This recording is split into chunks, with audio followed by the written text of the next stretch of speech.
CM Yogi Adityanath का विपक्ष पर बड़ा हमला। कहा, विपक्ष ने दिया वन डिस्ट्रिक्ट वन माफिया तो हम लेकर आए वन डिस्ट्रिक्ट वन प्रोडक्ट।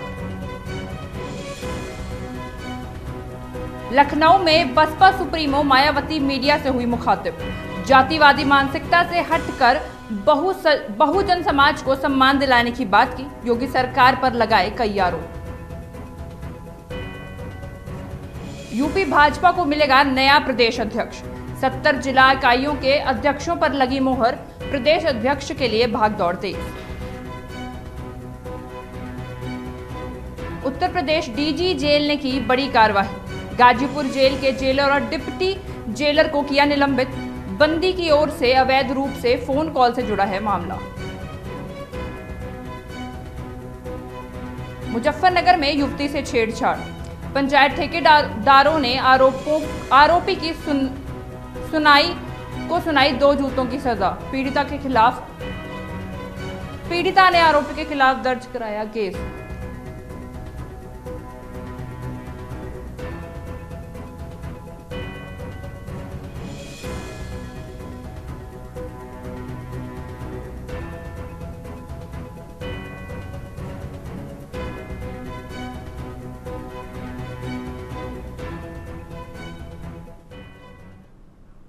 वंदे भारतम आप देख रहे हैं नेशन 27 और मैं हूं आपके साथ मेघना ठाकुर। अब खबरें विस्तार से। अब की बड़ी खबर इलाहाबाद हाई कोर्ट से आ रही है। योगी सरकार को इलाहाबाद हाई कोर्ट से बड़ी राहत मिली है। महाकुंभ भगदड़ की सीबीआई जांच की मांग वाली याचिका को इलाहाबाद हाई कोर्ट ने खारिज कर दिया है। इलाहाबाद हाई कोर्ट ने याचिका को अनुचित बताते हुए खारिज किया है। Chief justice Arun Bhansali division bench ने खारिज की यह याचिका। योगेंद्र पांडे और अन्य ने दाखिल की थी जनहित याचिका। 11 मार्च को सुनवाई करते हुए फैसला रखा था सुरक्षित।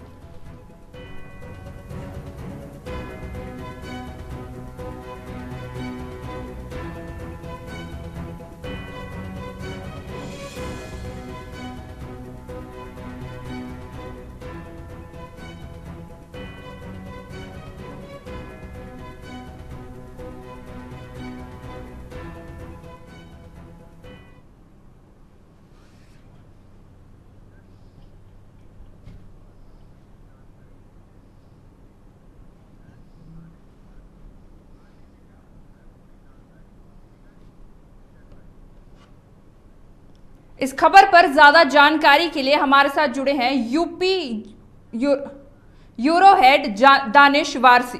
दानिश, क्या है इस खबर पर जुड़ी अपडेट? देखिए, पहले बता दूं आपको कि इलाहाबाद हाईकोर्ट से जुड़ी सबसे बड़ी खबर है। योगी सरकार को इलाहाबाद हाईकोर्ट से बड़ी राहत मिली है। हालांकि महाकुंभ की भगदड़ पर सीबीआई जांच की जो याचिका थी उसको खारिज कर दिया गया है। इलाहाबाद हाईकोर्ट ने ये याचिका औसतहीन बताया। चीफ जस्टिस अरुण भंसाली की डिवीजन बेंच ने ये याचिका को खारिज कर दिया है। योगेंद्र पांडे ने जनहित याचिका की थी। हालांकि 11 मार्च को सुनवाई करते हुए फैसला सुरक्षित रख लिया गया। तो फिलहाल इलाहाबाद हाईकोर्ट से यूपी सरकार को राहत मिल चुकी है और सीबीआई जांच की मांग खारिज कर दी गई। जी धन्यवाद।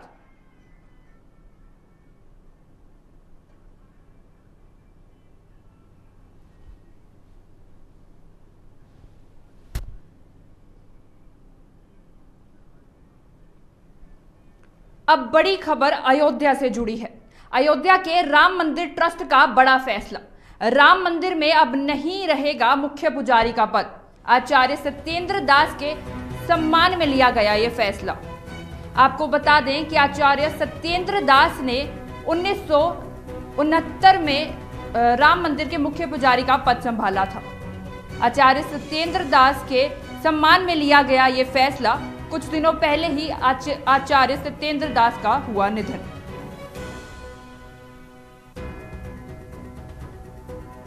राम मंदिर ट्रस्ट का बड़ा फैसला। नहीं रहेगा राम मंदिर में मुख्य पुजारी का कोई भी पद।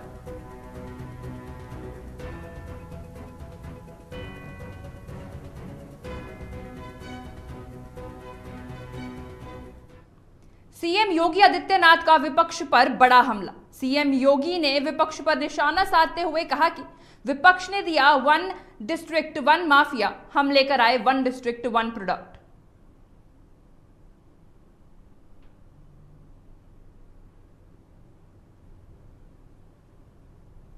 कारीगर पहले भी थे, हस्तशिल्पी पहले भी थे,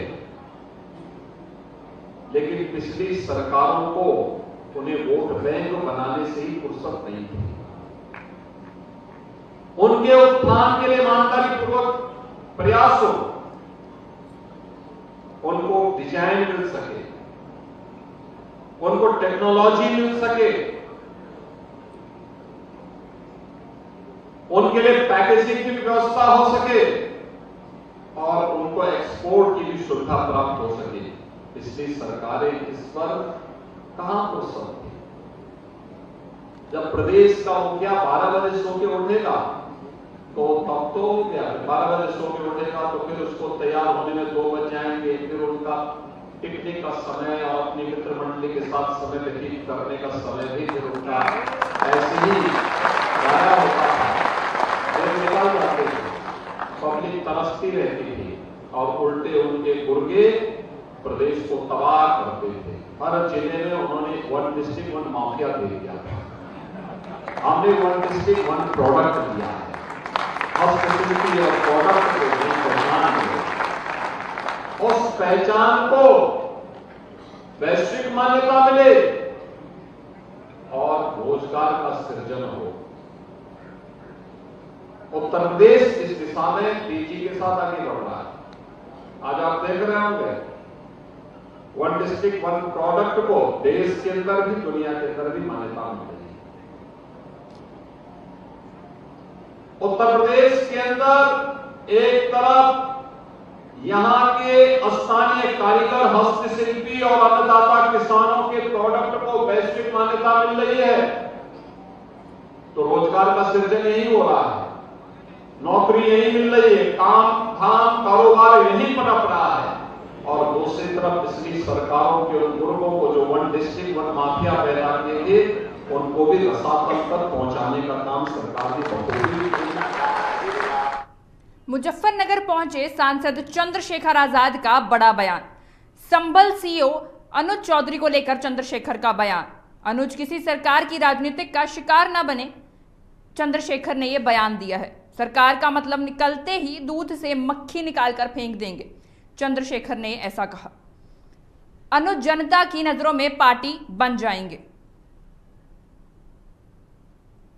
मैं आज स्पष्ट कर रहा हूं, अनुज हमारे क्षेत्र के हैं। मैं उनको भी कहना चाहता हूं कि वो किसी सरकार की राजनीतिक साजिश का शिकार ना हो जाए। वो किसान परिवार से आते हैं। जिस दिन सरकार का मतलब निकल जाएगा वो दूध में से मक्खी की तरह निकाल के उनको फेंकेंगे और वो जनता की नजरों में वो पार्टी बन जाएंगे। और दूसरी सरकारें जब बदलेंगी तो वो सरकार तो बदल जाएगी, तो नेता जिनके जो उनसे इस तरह के बयान या इनके बयान को जो इस तरह से जो है बढ़ावा दे रहे हैं वो तो हट जाएंगे, कुर्सियों से दूसरे आ जाएंगे। तो वो उनके खिलाफ कोई इस तरह की कार्रवाई ना करें, इसलिए क्योंकि उनके पिता ने भी चिंता जाहिर की है कि उनको कोई नुकसान हो सकता है। हालांकि वो तो खुद सुरक्षा कर रहे हैं वहां लोगों की, लेकिन मैं फिर ये स्पष्ट कहूंगा कि मैं समझता हूं कि उनको समय रहते जो है नजर रखना चाहिए कि जो वो कर रहे हैं जाने अनजाने। राजधानी लखनऊ में बसपा सुप्रीमो मायावती ने मीडिया को संबोधित किया। इस दौरान उन्होंने सामाजिक परिवर्तन और जातिवादी मानसिकता से हटकर बहुजन समाज को सम्मान दिलाने की बात कही। साथ ही उन्होंने कहा कि आजकल जनहित के मुद्दों पर कम, अपने अपने स्वार्थ की राजनीति पर ज्यादा जोर दिया जा रहा है। वहीं मायावती ने बीजेपी सरकार पर कई आरोप लगाए। इस दौरान पार्टी के कई नेता मौजूद रहे।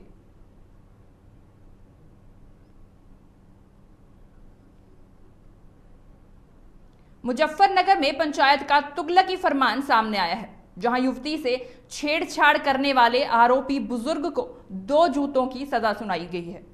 बता दें कि इन पंचायत ठेकेदारों ने एक लड़की की आबरू की कीमत केवल 2 जूतों की सजा लगाई है।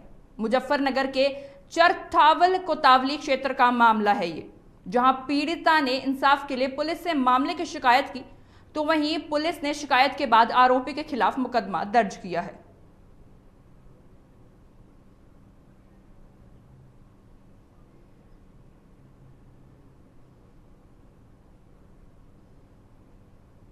यूपी की राजधानी लखनऊ से बड़ी खबर।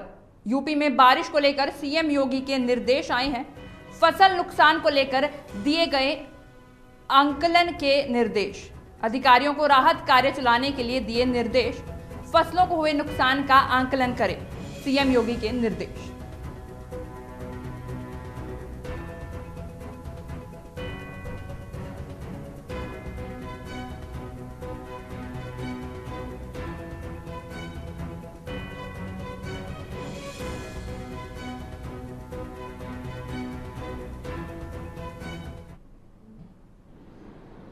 मैंने कई बार कहा इसके बारे में, मैंने कभी देखो उसकी सक्सेस स्टोरी सामने आनी चाहिए, आगे बढ़नी चाहिए। फिर मैं मुख्यमंत्री बना तो मैं गीला का निरीक्षण करने के लिए गया था, तो वहाँ एक एग्जीबिशन लगी हुई थी, अलग अलग एग्जीबिटर ने अपने अपने वो लगाए हुए थे। तो मैंने कहा वो नौजवानों को जवान करते हुए, मैंने कहा भी कैसे चला? उसने कहा साहब तुम मार्केट में सप्लाई करता हूँ, रॉ मटेरियल मार्केट से लाता हूँ और मार्केट में फिर उसको मैं बना करके देता हूँ। कपड़े, जिस प्रकार का कपड़े, याद करना रेडीमेड गारमेंट्स में एक बड़ा कार्य, एक बड़ा हब भारत बन सकता है। आधी आबादी। भारतीय जनता पार्टी ने हरदोई में पुनः दोबारा अजीत सिंह बब्बन को जिलाध्यक्ष बनाया। भाजपा जिलाध्यक्ष की घोषणा होते ही समर्थकों में खुशी की लहर दौड़ पड़ी।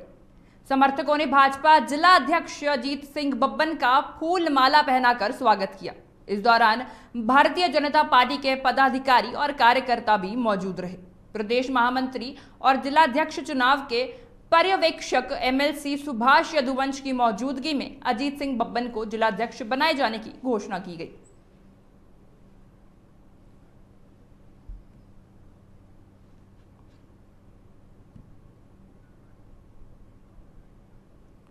मुजफ्फरनगर में भारतीय जनता पार्टी के जिलाध्यक्ष की कुर्सी सुधीर सैनी को मिली है, जिसके बाद उनके समर्थकों में खुशी की लहर दौड़ गई। गांधीनगर स्थित बीजेपी कार्यालय नारों से गूंज उठा और बधाइयों का सिलसिला शुरू हो गया। 36 दावेदारों के बीच इस पद के लिए कड़ा मुकाबला देखने को मिला, जहां पर कोई अपनी अपनी दावेदारी को लेकर आश्वस्त था। लेकिन सुधीर सैनी ने एक बार फिर साबित कर दिया कि उनकी जमीनी पकड़ और संगठनात्मक कौशल बेजोड़ है।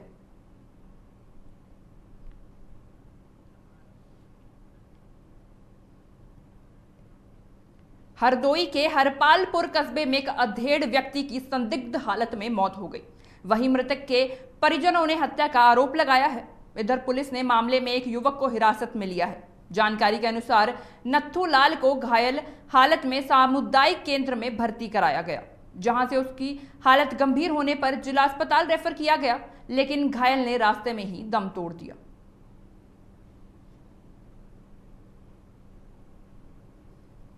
रहते और पिता ने हमारे दवा ने कह दिया भैया अपने घर जाओ, हम लड़ाई लायक नहीं है, और इन्हें खींच लिया, इसमें शटर में इसमें मार दिया। पुलिस को जानकारी दी। अलीगढ़ के थाना सिविल लाइन क्षेत्र में कल्याण सिंह हैबिटेट सेंटर पर 3 दिवसीय दिव्यांगजन हस्तशिल्प महोत्सव का आयोजन किया गया। राज्य मंत्री नरेंद्र कुमार कश्यप भी कार्यक्रम में शामिल हुए। बता दें कि इस कार्यक्रम में दिव्यांगजन महिला और पुरुषों को शील्ड और प्रमाण पत्र देकर सम्मानित किया गया। मंत्री नरेंद्र कुमार कश्यप ने बताया है कि आजाद फाउंडेशन की ओर से 3 दिवसीय कार्यक्रम रखा गया। इस कार्यक्रम में हजारों लोगों और दिव्यांगजनों ने भाग लिया। इस महोत्सव का मकसद केंद्र और यूपी सरकार की योजना दिव्यांगों तक पहुंचाना है। मैं ई रिक्शा बैटरी वाले के लिए आया था, जो मुझे नहीं अभी उपलब्ध हुआ। मंत्री दिव्यांगों के विकास की बात कर रहे थे। हाँ जी। कितना विकास हुआ है? अरे कोई विकास नहीं है। मैं विकलांग बैठा हूँ, जब मेरे लिए नहीं कुछ मिला तो मेरे लिए तो कुछ भी नहीं है। किस तरह की उम्मीद लगाकर आए थे? अरे मैं तो बहुत उम्मीदें तो लगा के आया था। जो चीज मुझे कभी नहीं मिली उस पर मैं बैठ के दुनिया को देखता, वो मुझे नहीं मिली। किसी तरह की उम्मीद लगाकर आए थे? क्यों? उम्मीद तो पूरी थी कि मुझे वहाँ पर जाऊंगा, मुझे ये चीज मिलेगी, मैं पलंग से उस पर बैठ कर आऊंगा। कि देश के प्रधानमंत्री नरेंद्र मोदी जी, मुख्यमंत्री योगी जी के नेतृत्व में लगातार उत्तर प्रदेश में दिव्यांगजनों के जीवन में बदलाव आया है, क्योंकि हमारी सरकार ने दिव्यांगजनों को पेंशन के रूप में जो 2017 में मात्र 300 रुपए मिलती थी, उसको 1000 रुपए करने का काम किया। कुष्ठावस्था पेंशन जो 2017 तक 2500 मिलती थी, उसको 3000 करने का काम किया। हमारी सरकार के माध्यम से मंडलीय स्तर पर समेकित विद्यालयों के निर्माण से शिक्षा के नए रास्ते दिव्यांगजनों के लिए खुले हैं। 2 विश्वविद्यालय के माध्यम से दिव्यांगजनों को हायर एजुकेशन में ले जाने का काम भी हमारी सरकार के माध्यम से हो रहा है। मेरठ में ट्रेन की चपेट में आने से युवती की मौत हो गई है। जानकारी के अनुसार युवती शोरूम में जॉब के लिए इंटरव्यू देने जा रही थी। इस दौरान फ्लाईओवर के नीचे से गुजरते समय ट्रेन की चपेट में आने से उसकी मौत हो गई। युवती की पहचान अच्छरोंड गांव निवासी प्रियंका के रूप में हुई है। यह हादसा परतापुर थाना क्षेत्र के रेलवे फाटक के पास का बताया जा रहा है।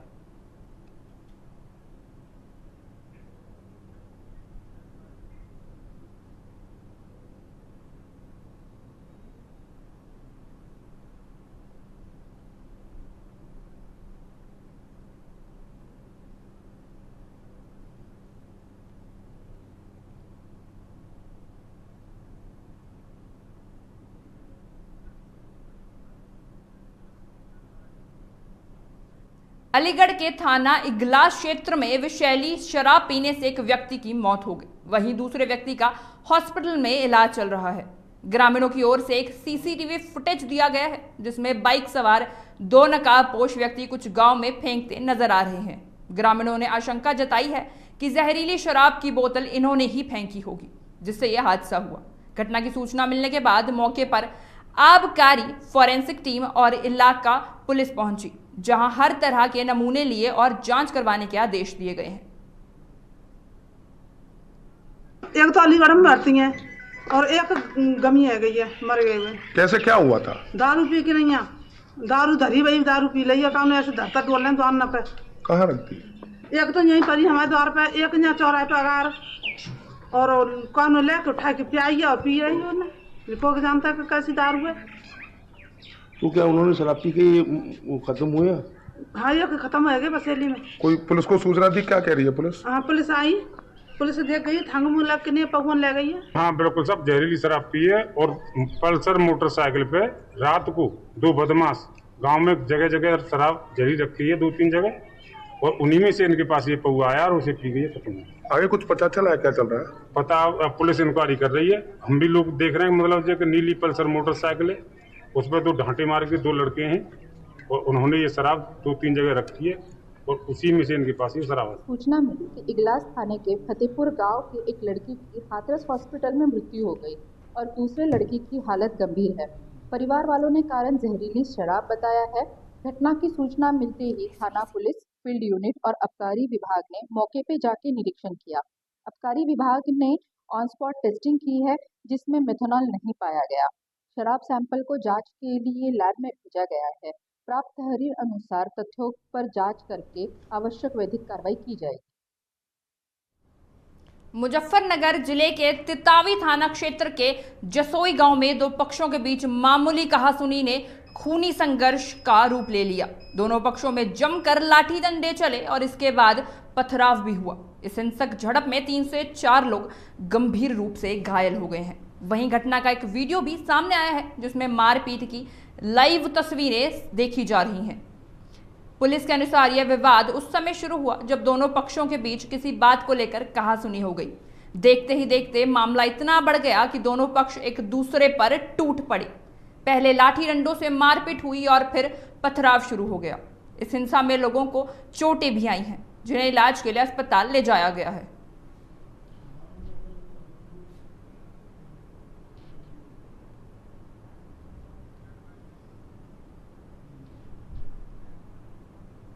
मुजफ्फरनगर में एक दलित नाबालिग युवती के साथ रेप की घटना का मामला सामने आया है। बताया जा रहा है कि 14 मार्च को नाबालिग युवती घर से शौच के लिए निकली थी। इसी दौरान एक युवक ने सरसों के खेत में जबरन युवती को खींचकर बलात्कार की घटना को अंजाम दिया और किसी को बताने पर युवती को जान से मारने तक की धमकी भी दी। घटना चरथावल थाना क्षेत्र की है। परिवार वालों ने पीड़िता को थाने ले जाकर आरोपी के खिलाफ लिखित शिकायती पत्र देकर कार्रवाई की मांग की। पुलिस ने मुकदमा दर्ज कर कार्रवाई शुरू की है। थाना चत्तावल के अंतर्गत एक गांव में एक नाबालिग के पेरेंट्स से सूचना दी थी कि उसकी बच्ची जब 15 तारीख को शाम को शौच के लिए जा रही थी तो गांव के एक युवक सोनू के द्वारा उसको सरसों के खेत में ले जाके उसके साथ बलात्कार किया गया और साथ में ही अगर परिवार को बताने पे उसे जान से मारने की धमकी दी थी। तो जैसे हमें सूचना प्राप्त हुई अगले दिन तो उसके खिलाफ सुसंगत धाराओं में मुकदमा दर्ज कर लिया गया है और आगे की अग्रिम विधिक कार्रवाई की जा रही है और आरोपी को अरेस्ट करने के प्रयास किया जा रहा है। 7:30 बजे घूमन जा रहे थे, उधर से आती बार एक लड़के ने हमारा हाथ खींचा, हमारे साथ दोस्ती की, हमारे साथ बलात्कार किया। हमने मना किया, उन्होंने कहा तुम अपने घर वालों को नहीं बताओगी और जो तुमने बताया तो तुम्हारे घर वालों को जान से मार दिया जाएगा। मेरठ में होली खेल रही महिलाओं से छेड़छाड़ का मामला सामने आया है। जाट समाज के लोगों पर छेड़छाड़ का आरोप लगाया गया है। कश्यप समाज ने एसएसपी ऑफिस का किया घेराव और धरने पर बैठी कश्यप समाज की महिलाओं पर पथराव का वीडियो भी हो रहा है वायरल।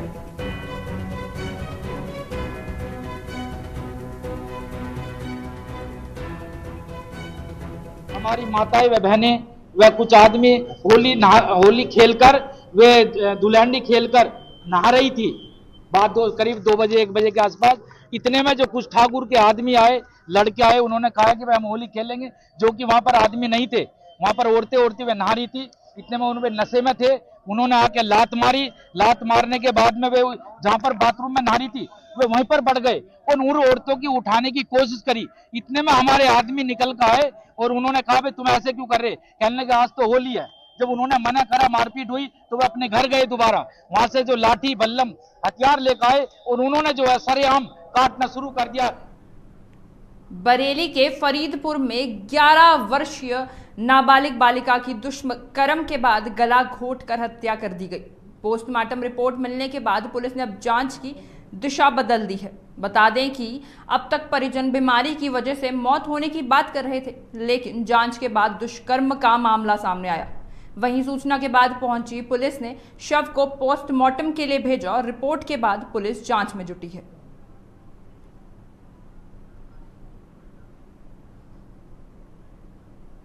बुलेटिन में फिलहाल के लिए बस इतना ही। देश दुनिया की तमाम खबरों के लिए जुड़े रहें हमारे साथ। वंदे भारत।